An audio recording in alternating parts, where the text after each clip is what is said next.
Hello viewers, welcome to E test YouTube channel. Viewers, आज की इस वीडियो में असिस्टेंट पेपर का पार्ट 2 डिस्कस करेंगे। असिस्टेंट का ये पेपर 18 सितंबर 2021 को पाकिस्तान मेट्रोलॉजिकल डिपार्टमेंट ने मुनक्किद किया था। इसका पार्ट 1 हम पहले डिस्कस कर चुके हैं, जिसका लिंक इस वीडियो की डिस्क्रिप्शन में मौजूद है और इस वीडियो के एंड पर आपको असिस्टेंट के तमाम सॉल्व पेपर मिल जाएंगे। वीवर्स, ये पेपर ओरिजिनल पेपर हमें एक सब्सक्राइबर वीवर ने हमें सेंड किया था, जो आपके साथ हम डिस्कस करने जा रहे हैं और इस वीडियो में मुकम्मल पेपर को हम डिस्कस करेंगे। अगर आपके पास भी कोई ओरिजिनल पेपर मौजूद है तो वो हमारे व्हाट्सएप नंबर पर ज़रूर सेंड करें, ताकि उसे इसी तरह सॉल्व करके तमाम लोगों तक पहुँचाया जा सके। क्वेश्चन नंबर 31, इससे पहले के 30 क्वेश्चन पार्ट 1 में मौजूद हैं। Everybody knows great wall of China, Chinese erected this wall as a defence against. हर कोई ग्रेट वॉल ऑफ चाइना के बारे में जानता है। चाइनीज ने ये दीवार मंगोलों से बचने के लिए या तहफ़्फ़ुज़ के लिए बनाई थी। वीवर्स, आज के पेपर में जो क्वेश्चन आया था वो सिर्फ इतना क्वेश्चन था। ये जो शॉर्ट डिटेल आपको फराहम की जा रही है, ये आपकी मालूमात में इजाफा के लिए है और आने वाले मज़ीद पेपर्स की तैयारी के लिए है। ई टेस्ट यूट्यूब चैनल पर तमाम पेपर्स इसी तरह डिटेल के साथ डिस्कस किए जाते हैं, ताकि आने वाले वक्त में फ्यूचर में भी हमारी वीडियोस आपके लिए फ़ायदेमंद साबित हों। Viewers, great wall of China को चाइनीज़ ने 221 BC में कायम किया, तामीर किया। Question number 32, which country is known as land of rising sun. Japan को लैंड ऑफ राइजिंग सन, चढ़ते सूरज की सरजमीन कहा जाता है। वीवर्स, जापान को लैंड ऑफ राइजिंग सन इसलिए कहा जाता है क्योंकि सबसे पहले सूरज जब तुलू होता है तो वो जापान से देखा जाता है, इसलिए जापान को लैंड ऑफ राइजिंग सन कहा जाता है। Question number 33, among these SAARC countries which is not land locked country. 3 ममालिक का नाम दिया गया और पूछा गया कि इनमें से लैंड लॉक्ड कंट्री कौन सी नहीं है। वीवर, इसमें नेपाल और भूटान ये दोनों लैंड लॉक्ड कंट्रीज हैं, जबकि श्रीलंका नहीं है, इसलिए ऑप्शन सी जो है ये सही जवाब है। अब यहाँ पर नोट कर लें कि लैंड लॉक्ड कंट्री क्या होता है। लैंड लॉक्ड कंट्री ऐसे मुल्क को कहा जाता है जो चारों तरफ से खुश्की से घिरा हो। ऐसा मुल्क जिसे कोई समंदर भी टच ना करता हो, ऐसे मुल्क को, ऐसी कंट्री को लैंड लॉक्ड कंट्री कहा जाता है। इस वक्त पूरी दुनिया में 44 ममालिक ऐसे हैं जो लैंड लॉक्ड हैं, जिनमें किसी किस्म का समंदर जिन्हें टच नहीं करता। जिनमें सबसे बड़ी जो कंट्री लैंड लॉक्ड कंट्री है वो काज़ाकिस्तान है। ये तमाम पॉइंट जो है मुख्तलिफ पेपर्स में रिपीट होते हैं, जो आपके साथ शॉर्ट डिटेल में डिस्कस किए जाते हैं। Question number 34, which is the thinnest earth layer. ज़मीन की सबसे मोटी तह कौन सी है। कोर जो है ये ज़मीन की सबसे मोटी तह है। ज़मीन की बेसिकली 3 तहें हैं, 3 उसकी लेयर्स हैं, जिनमें पहली लेयर जो है उसे क्रस्ट कहा जाता है, दूसरी लेयर को मेंटल कहा जाता है और तीसरी लेयर को कोर कहा जाता है, जो कि सबसे मोटी तह है, लेयर है। Question number 35, the height of K2 is. K2 की हाइट, K2 की बुलंदी 8611 मीटर्स है। वीवर्स, इसके अलावा नोट कर ले, बहुत से पेपर्स में ये क्वेश्चन रिपीट हुआ है। K2 की हाइट के अलावा K2 जो है इसे गॉडविन ऑस्टन भी कहा जाता है। K2 दुनिया की दूसरी बुलंद तरीन चोटी है। K2 पाकिस्तान का कौमी पहाड़ भी है। वीवर्स, मजीद आगे जाने से पहले आपसे रिक्वेस्ट है कि इस वीडियो को लाइक ज़रूर कर दें। अगर आप हमारे चैनल ई टेस्ट पर पहली बार आए हैं तो इसे सब्सक्राइब कर लें और साथ बेल आइकन को ज़रूर प्रेस कर लें, ताकि फ्यूचर में लेटेस्ट पेपर्स की अपडेट आपको सबसे पहले मिल सके।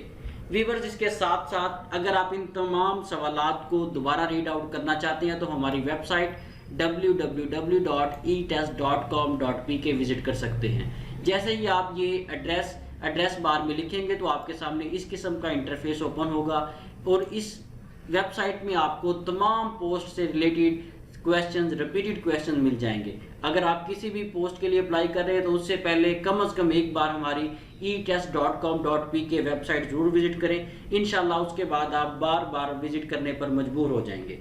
Question number 36, the inaugural meeting of the first constitutional assembly was held on. Pakistan की जो पहली कॉन्स्टिट्यूशनल असेंबली का इजलास हुआ था वो 10 अगस्त 1947 को मुनक्किद किया गया था। वीवर्स, ये जो पहला इजलास था, पहला सेशन था, ये सिंध असेंबली बिल्डिंग जो कराची में है वहाँ पर मुनक्किद किया गया था। बहुत से पेपर्स में डेट पूछी गई है और बहुत से पेपर्स में जगह पूछी गई है। जगह जो थी ये सिंध असेंबली बिल्डिंग थी। Question number 37, who composed the versus of the national anthem of Pakistan. Pakistan का जो कौमी तराना है इसकी तहरीरें जो है ये कौमी तराना हफीज जलंधरी ने लिखा। वीवर्स, यहाँ पर बहुत से पॉइंट्स मैं आपके साथ डिस्कस करने लगा हूँ। ये तमाम पॉइंट्स ज़हन नशीन कर लें, आने वाले बहुत से पेपर्स में आपके काम आएंगे। नंबर 1, पाकिस्तान का कौमी तराना हफीज जलंधरी ने लिखा। नंबर 2, पाकिस्तान का कौमी तराना हफीज जलंधरी ने 1952 में लिखा। नंबर 3, पाकिस्तान का कौमी तराना हफीज जलंधरी ने 1954 में खुद रेडियो पाकिस्तान पर पढ़कर सुनाया। नंबर 4, हफीज जलंधरी ने पाकिस्तान का कौमी तराना अपनी किताब चिरागे सहर में शामिल किया। वीवर्स, ये 3, 4, 5 पॉइंट्स हैं जो मोस्ट इंपॉर्टेंट हैं, ये याद रखिएगा। Question number 38, when did Pakistan conducted it's first series of nuclear explosion. Pakistan ने जो पहला एटमी धमाका किया था वो मई 1998 में किया था। वीवर्स, इसकी एक्यूरेट डेट जो है वो 28 मई 1998 है। 28 मई 1998 को पाकिस्तान ने पहला एटमी धमाका किया था। ये पहला एटमी धमाका सूबा बलूचिस्तान के ज़िला चागी में किया गया। वीवर्स, 28 मई 1998 की मुनासबत से हर साल हम 28 मई को योम तकबीर सेलिब्रेट करते हैं। Question number 39, Urdu was declared the national language of Pakistan. Urdu को पाकिस्तान की कौमी जुबान अप्रैल 1952 में करार दिया गया। वीवर्स, अप्रैल 1952 में 2 जुबानों को पाकिस्तान की ऑफिशियल लैंग्वेजेस करार दिया गया था, जिसमें एक उर्दू थी और दूसरी बंगाली थी। Question number 40, in which province most language are spoken. वो कौन सा सूबा है जहां पर ज्यादा जुबानें बोली जाती हैं। पाकिस्तान के सूबा पंजाब में सबसे ज्यादा जुबानें बोली जाती हैं। वीवर्स, अगर ओवरऑल देखें तो पूरे पाकिस्तान में सबसे ज्यादा बोली जाने वाली जुबान पंजाबी है, जिसकी रेशो 48% है। पाकिस्तान की कुल आबादी का 48% जो है वो पंजाबी बोलता है। Question number 41, shortest day of the year is. साल का सबसे छोटा दिन 21 दिसंबर है। इसके अलावा साल का जो सबसे बड़ा दिन है वो 21 जून है। Question number 42, largest Muslim country by area is. रकबे के एतबार से दुनिया का सबसे बड़ा मुस्लिम मुल्क काज़ाकिस्तान है। इसके अलावा अगर आबादी के लिहाज से देखें तो आबादी के लिहाज से दुनिया का सबसे बड़ा जो मुस्लिम मुल्क है, मुस्लिम कंट्री है, वो इंडोनेशिया है। Question number 43, which country oppose Pakistan membership in UN. वो कौन सा मुल्क है जिसने पाकिस्तान की मेंबरशिप यूएन में जो थी उसकी मुखालफत की थी। जब पाकिस्तान ने यूनाइटेड नेशंस में शामिल होने के लिए एप्लीकेशन दी या रिक्वेस्ट फॉरवर्ड की तो अफगानिस्तान ने पाकिस्तान की मुखालफत की। नोट कर लें कि पाकिस्तान ने 30 सितंबर 1947 को यूनाइटेड नेशंस को ज्वाइन किया। क्वेश्चन नंबर 44, व्हेन डिड कायदे आज़म डाइड। कायदे आज़म मोहम्मद अली जिन्ना ने कब वफात पाई। वीवर्स, बहुत से पेपर्स में ये क्वेश्चन रिपीट हुआ है, लेकिन कैंडिडेट्स को अफसोस है कि इसका जवाब ही नहीं पता होता। कायदे आज़म मोहम्मद अली जिन्ना 11 सितंबर 1948 को फौत हुए। इसके अलावा नोट कर लें कि कायदे आज़म मोहम्मद अली जिन्ना 25 दिसंबर 1876 को पैदा हुए। Question number 45, Jinnah barrage has been built on river. Jinnah barrage को दरियाए सिंध पर तामीर किया गया।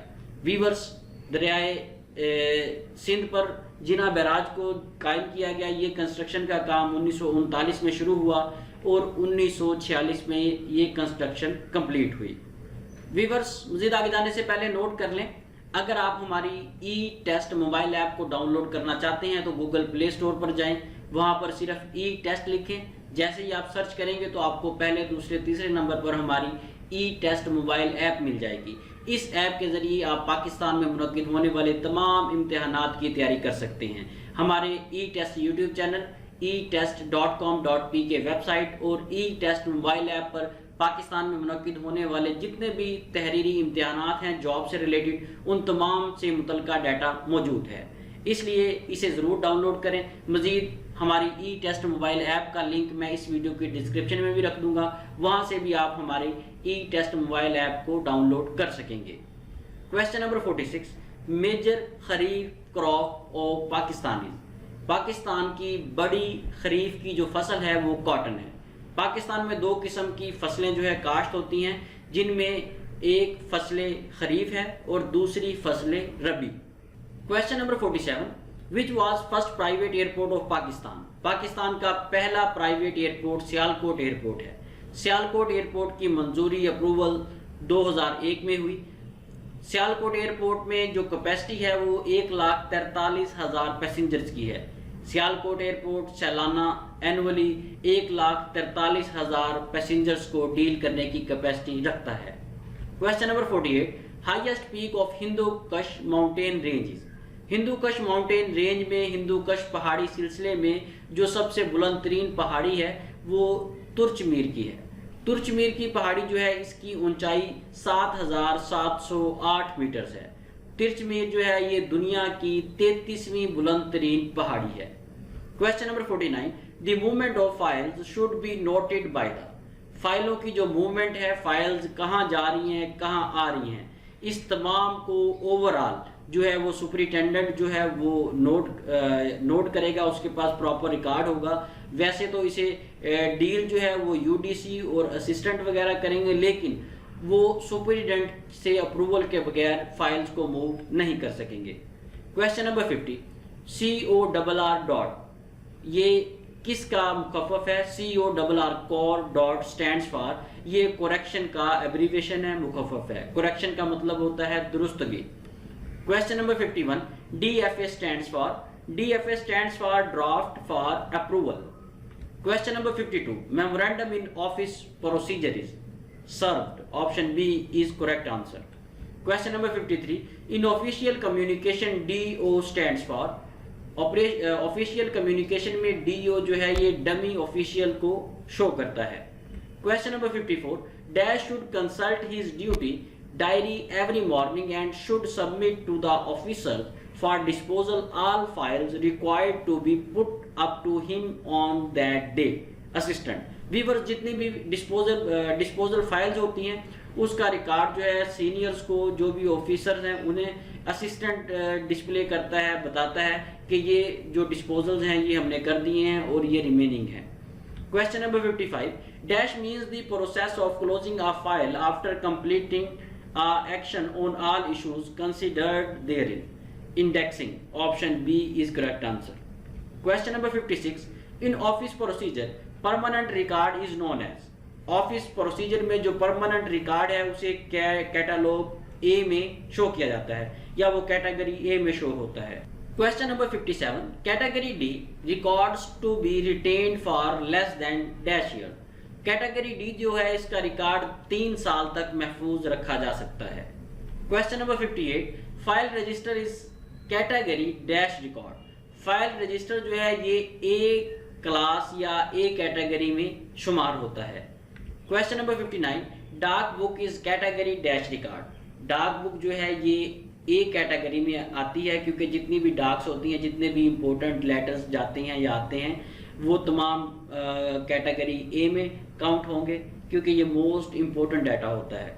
Question number 60, for ordinary work noting, drafting and signing off official papers, आम इस्तेमाल के लिए डॉक्यूमेंट्स लिखने के लिए, मुख्तलिफ तहरीरें, लेटर्स लिखने के लिए जो इंक इस्तेमाल होती है वो ब्लू होती है, नीली स्याही। नीली स्याही से मुराद ये कि आप नीली स्याही वाला कोई भी पेन या बॉल पेन यूज कर सकते हैं। Question number 61, the secretary shall be the dash of the division. Secretary जो है ये किसी भी डिवीजन का ऑफिशियल हेड होता है।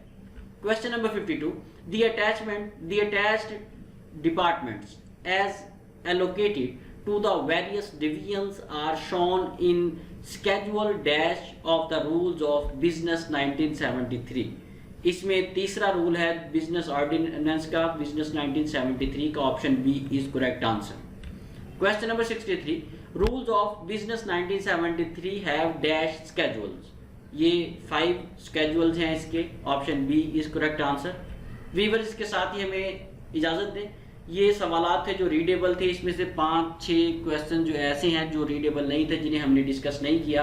व्यूअर्स इसके अलावा अगर आपने अभी तक हमारे चैनल ई टेस्ट को सब्सक्राइब नहीं किया तो इसे सब्सक्राइब कर लें, ताकि फ्यूचर में आपको मुकम्मल सॉल्व पेपर इसी तरह मिलते रहें। नेक्स्ट वीडियो में लेटेस्ट पेपर के साथ दोबारा हाजिर होंगे। अल्लाह हाफिज़।